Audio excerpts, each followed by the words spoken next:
Hello, it's Helen here. Hope you're well. Today, I wanted to talk to you about something that's impacted me and made me realize that I need to change things in my business if I want to go to the next level. And that is outsourcing. Now, I've heard about this a lot, and it's something that I've kind of gone, oh, that sounds like a good idea, and I've never done it. And I've been looking at why I have been so hesitant in outsourcing certain areas of my business.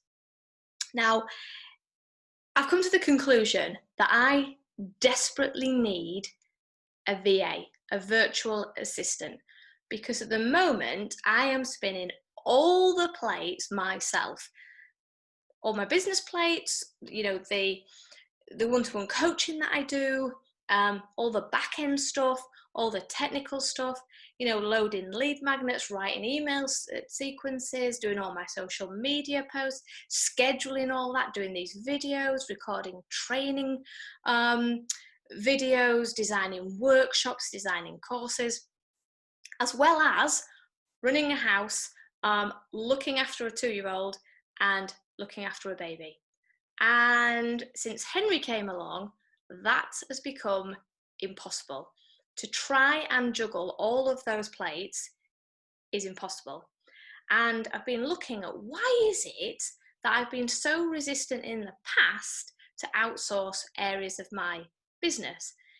First of all, I thought maybe it's an affordability thing. Am I thinking that I can't afford to outsource certain areas of my business? So looked at my budget, put it in my budget, and thought that's not the problem. It's not an affordability thing. If I worked out all the hours of non-income generating work that I do versus how much it's going to cost me to get a VA to do it, it's financially better for me to outsource it. So that's not the problem. What is it? Why am I hanging on to this? And I've done some work with my coach on this, and it's a control thing. It's about letting go and allowing other people into my business. And what I realized is that I think of my business almost like my firstborn. I had this business before my children came along. I had this business when I was single. It was just me, and really my business and me were all I needed to consider and think about. So it's like giving my child to somebody else to look after. And that's a really big thing. And it's not necessarily I don't trust anybody. It's almost a, will they do a good enough job? It's my business, it's my baby. So I do everything with so much love, with so much care, with so much passion. I know how I want it to be. If I give it to somebody else, will they do it with the same level of passion? Will they care? It's not their business. So I've had to have a massive mindset shift on this one. Now, I don't have to give these tasks just to anybody.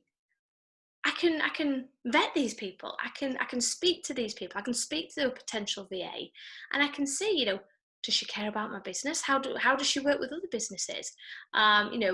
She's, of course, it's inevitable. She's not going to give it the same love and care as I do. Nobody looks after my kids like I do. They look after their own kids like that. But that doesn't mean to say if somebody came around for a play day, I'd ignore them and I wouldn't care, and I wouldn't give them attention and care about them. And it's the same with outsourcing. So it's been a big change in thinking. But what I've also done as well, which has really spurred me on to look at getting a VA, is to look at all of the tasks that I could give her. So these are tasks that don't necessarily generate direct income. They still need to be done, but they're not face-to-face work. It's not people paying and me kind of doing the work. So I can give all of those. I can also give all the tasks that I don't like doing, and all the tasks that I put off doing that mean I have delays in my business. So for example, I love writing newsletters. I love sharing stories. I'm not a very good proofreader.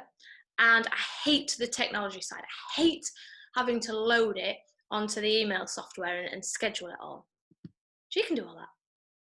You don't need to have that much, passion and love for my business just to do some simple tasks like that.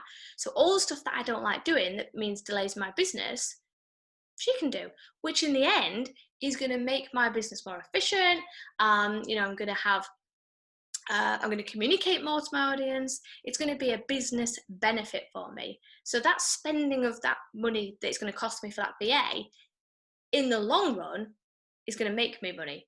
So the reason I wanted to talk to you about this is because there'll be a lot of other people in the same situation as me, trying to juggle everything and not wanting to give up control or thinking that they can't afford to outsource. And often, what I should have done in reflection is outsource before I was ready. So rather than letting myself get into a situation like I am now, where I go, oh my God, there's just so much to do, how, getting stressed and snapping at, Chris, and maybe being a bit short with the kids. If I'd have done this before, if I'd have outsourced before, I wouldn't have got so overwhelmed. So have a look at your business and think, are there things that I should be outsourcing now? Is this the right time before things explode and before things get too big? Is this the right time to outsource? And it'll make a big difference to your business. And if you're struggling, like I was, with letting go of control, or you think you can't afford it, or you don't know how it's going to work, or you're worried about it, get in touch, because I can help you with this. It's just a mindset thing and just having some confidence around letting other people into your business. So get in touch, because you don't have to do this alone.